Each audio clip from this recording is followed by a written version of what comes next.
So ano nga ba yung mga bagong updates na meron dito kay Silem and also ano yung mga bagong events na dapat yung malaman as a free-to-play player sa game na to? Hey guys, this is BM and today pag-uusapan natin yung mga bagong events, yung mga bagong updates and changes pagdating sa iba't ibang game modes ng Silem and Cross. And at the same time, i-check din natin kung ano nga bang nangyari doon sa token ni Silem, which is si Shields X. Anyway guys, if you are new to the channel, don't forget to hit the subscribe button and the notification bell para lagi kayong updated sa mga panibago nating uploads regarding kay Silem and Cross. Let's go!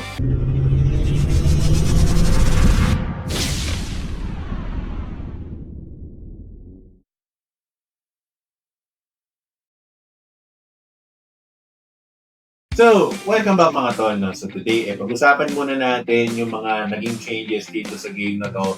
Then at the same time, later on, check naman natin yung price action ng token ng game which is si Shields X. So, huwag na natin ito patagalin guys at simulan na natin to.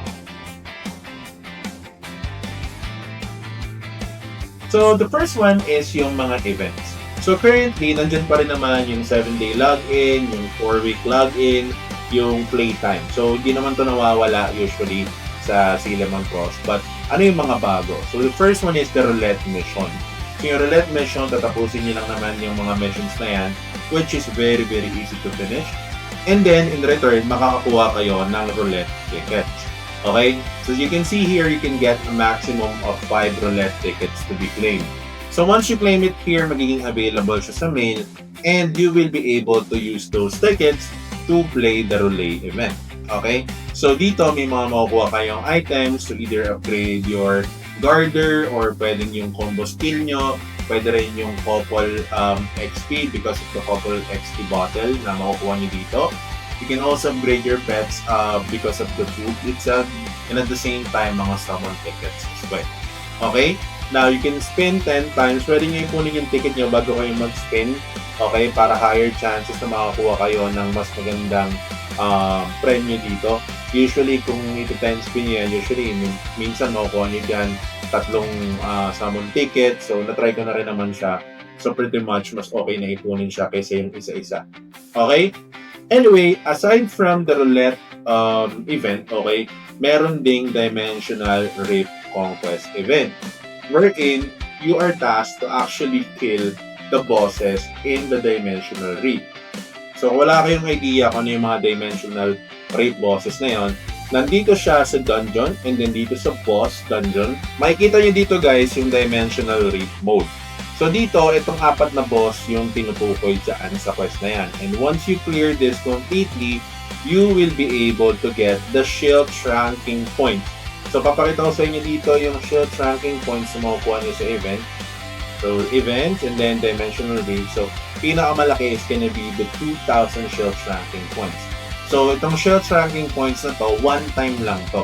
Okay, once you clear this out, automatic yan guys, that you will be able to claim the reward itself. So after that, hindi na siya available of course once you cleared it. So one-time quest lang siya. Kasi unfair naman kung araw-araw yan, no? Kumbaga, mas magkakaroon ng advantage yung mga high-level players. But anyway, this is a good thing as well for free-to-play players to somehow catch up as well. Alright, dito sa boss dungeon na to. But again, may level requirement yun guys. Okay? So please be mindful of that. Now, aside from that, yung enhancement mission. So, sa lahat ng events, ito yung, I think, pinaka-worth it tapusin agad. It is because of these resources, okay, that we can actually use to upgrade our gears, okay? So, imagine niyo guys, almost 18 pieces ng Legendary Destruction Protection Crystal yung makukuha niyo dyan. Which is very rare sa game na to, okay, dahil you can actually get it using top-ups, okay? Pwede kayong mag-top-up sa game. But for free, ito yung pinaka-the best way to get it.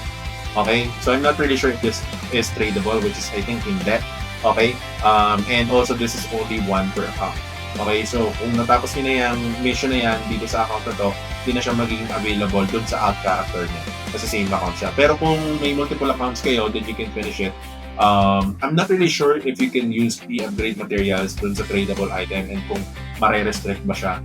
But anyway, that's kind of like how it should work kasi bounded tong protection crystal na to. Okay? Aside from that, you will be able to also get the appraisal option block, which is also important to save the better stats that you can get when appraising. Alright, so ito tatapusin ko siguro to later on. Nag-ipon pa tayo ng appraisal tickets to get to level or get to 100. Okay? Aside from that, yung exchange event, I think na-discuss ko na to on my previous video. So, panoorin nyo na lang doon. But anyway, it's the same thing with others wherein you gather a specific item, which is ito, feather yung kailangan. So, angel feather para makapag-swap kayo dito ng mga valuable items such as the summoning tickets, appraisal tickets, and also yung ito guys, no, medyo importante to, especially if you're trying to get a legendary pet. So, Heart of a Large Pet. Okay?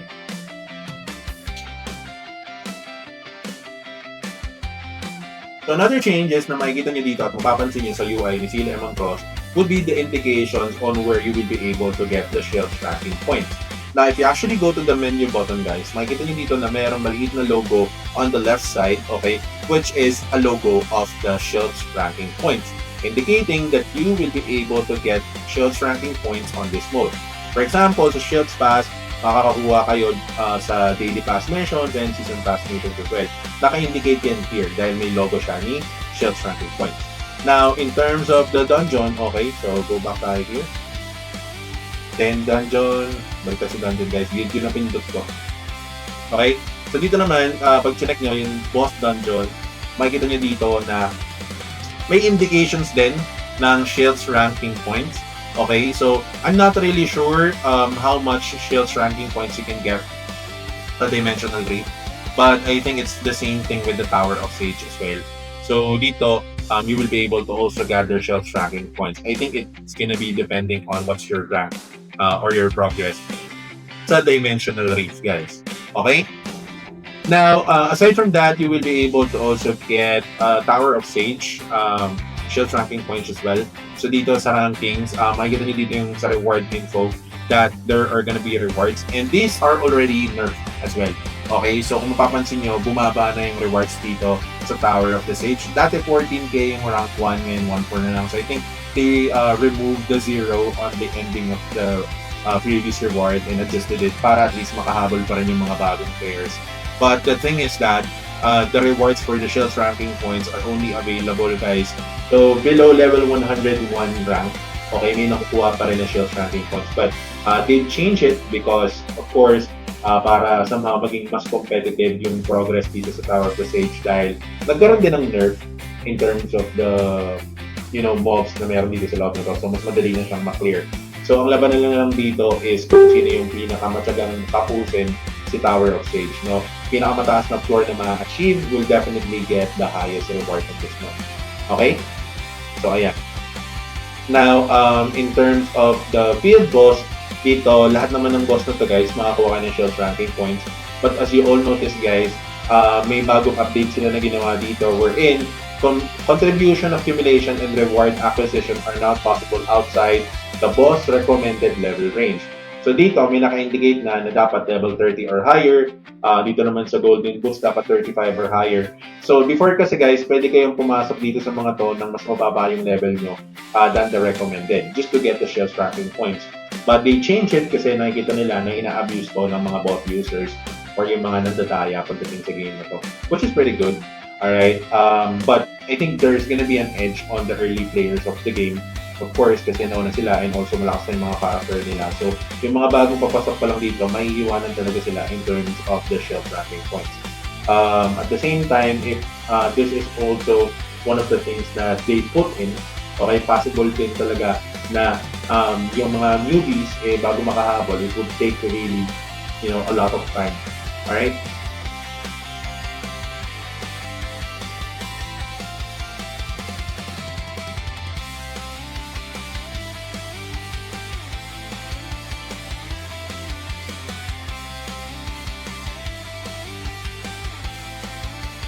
Now, let's talk about the Shield X token. So, remember guys, nung last time na gumawa tayo ng content about the Shield X token, I said na mas maganda na makapag-impact kayo ng Shield X token habang mas maaga pa kasi possible na mag-pump yung price nito.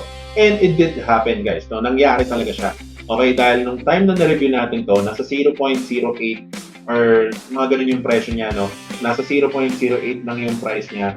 Pero right now, ang price niya is 0.19. Okay, yung last price dito. So, kung mapapansin nyo, may mga buying here na mas mababa, like 0.16 USD. So, sa USD tayo mag-base, okay? Kasi yung price na nakikita nyo dito, guys, would be the cross value. Okay? Last time, umangat siya, guys, ng almost 4 cross each. Okay, so try to imagine, guys, 4 cross yung presyo ng isang Shields X token. Mas mataas pa yung presyo ni Shields X kaysa kay Cross. And let's say, for example, you were able to buy the Shields X token during the time na na-release natin yung review. I think that was around 10 days ago ata. Basta matagal na yun, guys. So, okay, 10 days ago wherein I said that you should buy this for a possible, token play. And kung nakabili kayo nun, guys, somehow times 4 na yung pera nyo or times 3 na yung pera nyo. Of course, considering the fees that you're paying dito kay Cross Network. Okay, kasi nagkaroon din sila ng update wherein ang trading fee was increased to 30%. Alright? So, that thing is very important to know as well para at least, just in case na bumili kayo ng Shields Pass and nagpa-plan mo kayo na mag-cash, okay, alam nyo kung magkano lang talaga yung makukuha nyo because of the trading fee. But anyway, I will give you an update on how much would be the taxes, okay, sa in-game. We'll include that on the next video, guys. But for this one, it's just a brief, review about what happened in Cinnamon Cross for the past week. Okay, kasi di tayo nakapaglaro. But anyway, there's always an opportunity for you to token play. Alright, look for an opportunity wherein you can buy this at a low price, probably below 1 cross, okay? Or possible na bumalik siya doon sa 0.08 or 0.07. When that time comes, you can actually purchase more Shields X. And then, during the time na kakailanganin to ng mga players, matik yan na bibili sila on a higher rate. Kung mapapansin nyo, guys, yung iba dito, bumili sa presyo na 2.9 cross each. Okay? So, try to imagine yung impact na pwedeng maibigay nito sa token na hinahold nyo. So, you can actually make money as well by just buying Shields X token and hold it kapag up until mag-increase yung price niya. So, ganun naman yung ginagawa namin even before pa, guys. Way back 2021, we used to do token plays as well. So, it's one of the things that you can always consider pagdating sa mga NFT games, no? You can flip the token and then get away with the platform itself. That's kind of like how it works, no? Pagdating sa strategies na ginagawa namin before to make money sa techno space. But anyway, game is still up right now, and so far malaki ang demand ng Shields X because of the Shields Crystal Shop. Again, limited lang yung supply, so karamihan sa supply dito nababurn because of the items that is being bought doon sa Shields Crystal.